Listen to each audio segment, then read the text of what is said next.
No one spoke because everyone already knew what that image meant. A full mechanized battalion moving fast, hunting down a stranded friendly convoy, and the next words from headquarters would decide who lived and who didn't.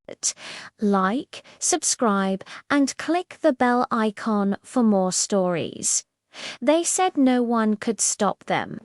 Not with the assets available, not with air support grounded by a sudden sandstorm, not with only one soldier in range. But they hadn't met Captain Elena Ward yet.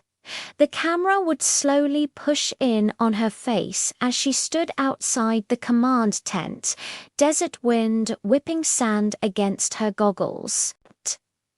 Elena was not the loud type. She didn't boast. She didn't argue. Her reputation came from results, not words. A former armored unit commander turned experimental weapons specialist. She had been reassigned months earlier after losing her platoon in an ambush. She still blamed herself for. That guilt sat behind her eyes every day. Inside the tent, officers argued over radio chatter and half-working maps. The enemy column had just changed direction. They were now less than 20 minutes from intercepting a humanitarian convoy carrying medical teams and displaced civilians, children, families, unarmed people. "We don't have time," a major said, voice tight. "Air support is grounded. Artillery is out of range. Our quick response teams are pinned down." "Then it's over," someone whispered. Elena stepped inside. Dust followed her boots. She didn't wait for permission. "There is a way," she said quietly. They turned to her, skeptical. Some didn't even recognize her. With what the colonel asked, Elena pointed at the monitor showing the enemy vehicles. "With them." She explained her plan in low, steady sentences. An experimental, portable missile system. Limited ammo. No backup. One firing position on a rocky ridge that overlooked the valley. It would require speed, precision, and absolute commitment. She would be exposed the moment she fired. "You'll be alone," the colonel said. "I've always been," she replied. The room hesitated. Then headquarters cut in over the radio. "Captain Ward, command denies request. Mission risk unacceptable. Stand down." Elena closed her eyes for 1 second. She remembered the screams from her last mission. The empty bunks, the folded flags. She opened her eyes again. "Those people down there," she said, "they don't get another chance." She turned and walked out before anyone could stop her. The camera would follow her from behind, tracking her determined steps across the sand, past vehicles and stunned soldiers. No dramatic music yet, just the sound of wind and distant engines. She loaded the missile system onto a rugged quad bike and drove toward the ridge, dust trailing behind her like a warning. The enemy convoy kept moving. 44 vehicles, tanks, transports, mobile launchers. A wall of steel. From the ridge, she had a perfect view. The sun dipped low, painting everything in orange and blood-red light. Elena dismounted, dragged the launcher into position, and began calibrating. Her hands didn't shake, but her jaw tightened. She checked the timer on her watch. 18 minutes until the convoy reached the civilians. The first vehicle rolled into her targeting zone. Alina took a breath, pressed her cheek against the stock, and whispered, "I'm sorry." She pulled the trigger. The missile streaked out, a line of fire against the darkening sky, and the desert exploded. The first explosion ripped through the lead vehicle, flipping it sideways and blocking the narrow pass. Fire swallowed metal. Smoke rose like a signal flare. The entire convoy slammed to a halt. Alina didn't celebrate. She was already reloading. The camera would cut between her focused eyes and the chaos below. Enemy soldiers poured out, shouting, scrambling for cover. They didn't know where the attack was coming from yet. Second shot. Another vehicle erupted. Then a third. Each missile found its mark with surgical precision. Alina worked like a machine, muscles moving from memory. Years of training, years of discipline. On the radio, command crackled. "Captain Ward, we see impacts." "Repeat, we see impacts." "What are you doing?" She didn't answer, she couldn't. Every second mattered. Enemy anti-air fire started searching the ridge, bullets snapping against rocks. Dust exploded around her position. She rolled, reset, fired again. Vehicle number 7 burned. Vehicle number 8 flipped. Her shoulders screamed from recoil. Sweat blurred her vision. She wiped it away with a dusty glove and locked onto the next target. Down in the valley, panic spread through enemy ranks. They tried to reposition, but the narrow terrain trapped them. The front was blocked. The rear was jammed. They were sitting ducks. 10 minutes in, Alina checked her ammo count. Half gone. She swallowed hard. Her mind flashed to her father, a former tank commander who taught her to respect machines and fear complacency. "Armor makes men brave," he used to say, "until they forget what it can't protect." She whispered, "Not today." Missile after missile flew. She switched firing angles, crawling along the ridge to avoid return fire. The camera would stay low, following her movements, capturing the grit on her face, the strain in her arms. Vehicle 15 exploded.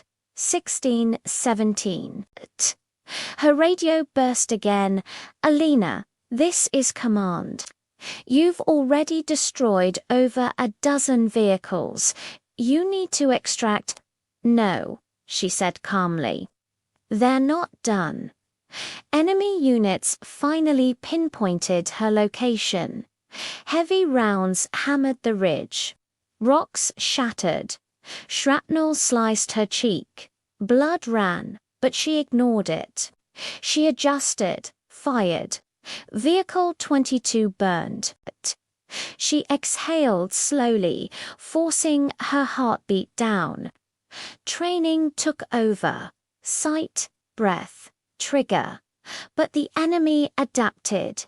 They deployed smoke screens, trying to hide their movement. Alina waited, tracking shadows through the haze. She fired blind, trusting instinct. Boom, another hit. She felt time slipping. Her watch read 8 minutes remaining. The humanitarian convoy was visible in the distance now, tiny trucks moving desperately fast. Elena's chest tightened. "Go faster," she whispered to them. She fired again, and again. Vehicle 28. Vehicle 29. Her ammo count dropped dangerously low. Her arms trembled, but she refused to slow. Then a round struck the launcher stand, knocking her backward. She hit the ground hard, air knocked from her lungs. Dust filled her mouth. For a moment, the world rang. She forced herself up, coughing. The enemy convoy was starting to move again. "Not yet," she growled. She grabbed the launcher, dragged it to a new position, and fired. Vehicle 31 exploded. The clock showed 5 minutes left.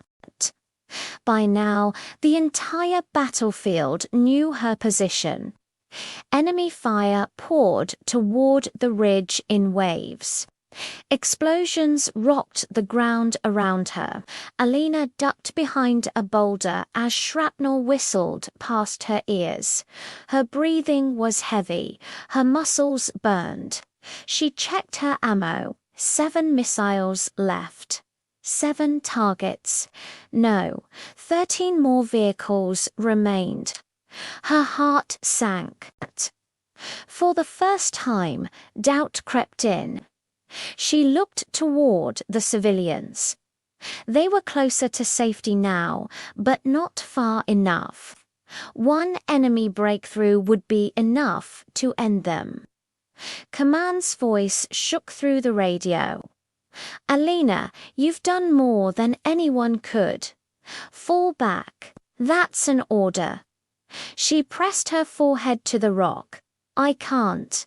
Memories hit her. Her old platoon. The night she survived when they didn't. The promises she made at their graves. "I won't leave them again," she whispered. She stood up into fire. Missile out. Vehicle 32. She reloaded fast, hands moving on pure reflex. Vehicle 33. Enemy snipers started targeting her. A round tore through her pack. Another clipped her arm. Pain shot up her shoulder. She cried out, but didn't stop. She wrapped her arm with a torn strap and kept firing. Vehicle 35, her vision blurred. Blood dripped onto the sand. "Stay with me," she told herself. She fired again. Vehicle 36. Smoke thickened the air. She coughed, lungs burning. The launcher jammed for a second. Panic spiked. She slammed it, fixed the feed, and fired. Vehicle 37. Her watch read 2 minutes left. The enemy commander finally broke formation, sending vehicles around the wreckage, desperate to push through. Alina saw it and screamed, "No." She adjusted her angle, firing at maximum speed. Vehicle 38, Vehicle 39, her last missile loaded, 1 shot left. 5 enemy vehicles still moving. She stared at the launcher, then at the convoy. Her hands shook for the first time. "I'm sorry," she whispered again. Then something happened. A familiar voice came over the radio.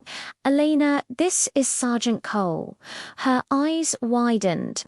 "Cole, I told you I'd never let you fight alone again," he said. From the horizon, friendly artillery finally roared to life. Shells rained down on the remaining enemy vehicles. The ground shook. Fire engulfed steel. Alina dropped to her knees, tears mixed with dust on her face. She fired her last missile, hitting Vehicle 44 just as artillery finished the rest. Silence followed. 18 minutes had passed. The valley was littered with smoking wreckage. 44 enemy vehicles destroyed. She collapsed backward, staring at the sky. Her chest heaved, her arm bled, but she laughed softly through tears. "They're safe," she whispered. Medics reached her minutes later.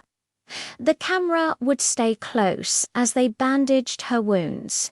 Her face was pale, her eyes were heavy, but she smiled when she saw the humanitarian trucks pass safely in the distance. Children waved, a woman pressed her hands together in gratitude. Alina closed her eyes, overwhelmed. Command finally arrived by helicopter. The colonel knelt beside her. "You disobeyed a direct order," he said. She nodded. "I know." A pause. Then he said quietly, "You also saved over 200 lives." She looked away. "I should have done it sooner." They flew her back to base. News spread fast. Soldiers whispered her name. Some saluted, some cried. That night, alone in the medical tent, Alina stared at the ceiling. The adrenaline was gone now. The pain came in waves. But worse was the silence. She reached into her pocket and pulled out a folded photo of her old platoon, smiling faces. "Gone too soon. I didn't forget," she whispered. Sergeant Cole visited her.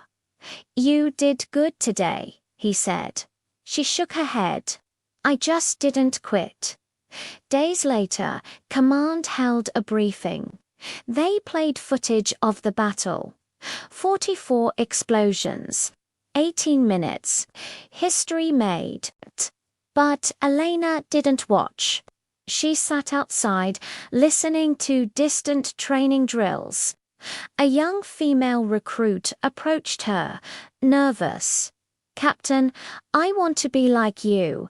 Elena smiled sadly. "No, be better." She told her about fear, about mistakes, about loss. "Bravery isn't being fearless," she said.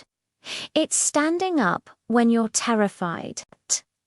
That night, she stood on the same ridge again. The wreckage was being cleared. Smoke still lingered. She placed a small marker in the sand. No names, just a reminder. "Never again," she whispered. Weeks later, Alina was called into headquarters. High-ranking officers waited. Medals lay on a table. They offered her commendations, promotions, media interviews. She refused the spotlight. "Give it to my team," she said. "They made me who I am." Her story spread anyway. Soldiers told it in whispers. Civilians shared it in tears. The woman who destroyed 44 enemy vehicles in 18 minutes.